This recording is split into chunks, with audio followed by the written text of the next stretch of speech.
ఇప్పటికే తన చేతిలో అనేక భారీ చిత్రాలతో ప్రభాస్ వార్తల్లో అగ్రస్థానంలో కొనసాగుతున్నాడు. ప్రస్తుతం హను రాఘవపూడి దర్శకత్వం వహించిన ఫౌజీ చిత్రాన్ని పూర్తి చేస్తున్నాడు. అదే సమయంలో సందీప్ రెడ్డి వంగ స్పిరిట్ చిత్రంలో కూడా పనిచేస్తున్నాడు. ఇంతలో నాగ్ అశ్విన్ ఇప్పటికే కల్కి 2 సినిమా పనులు ప్రారంభించాడు. ప్రస్తుతం అమితాబ్ బచ్చన్ మరియు కమల్ హాసన్లతో కూడిన కీలక సన్నివేశాలు చిత్రీకరిస్తున్నారు. ఈ బిజీ షెడ్యూల్ మధ్య అభిమానులు సలార్ 2 గురించి అప్డేట్ కోసం ఆసక్తిగా ఎదురుచూస్తున్నారు.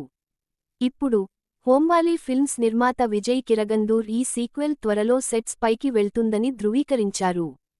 ప్రశాంత్ నీల్ దర్శకత్వం వహించిన ఫ్రాంచైజీలో సలార్ 2 రెండవ భాగం 2023లో విడుదలైన మొదటి భాగం ఒక ప్రధాన యాక్షన్ దృశ్యంగా మారింది మరియు అభిమానులు తదుపరి చిత్రం కోసం డిమాండ్ చేశారు.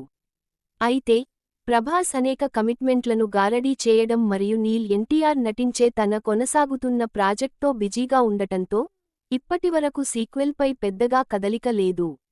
విజయ్ కిరగందూర్ ఇప్పుడు రెండవ భాగాన్ని మరింత గొప్పగా నిర్మిస్తామని మరియు అతి త్వరలో నిర్మాణం ప్రారంభమవుతుందని హామీ ఇచ్చారు.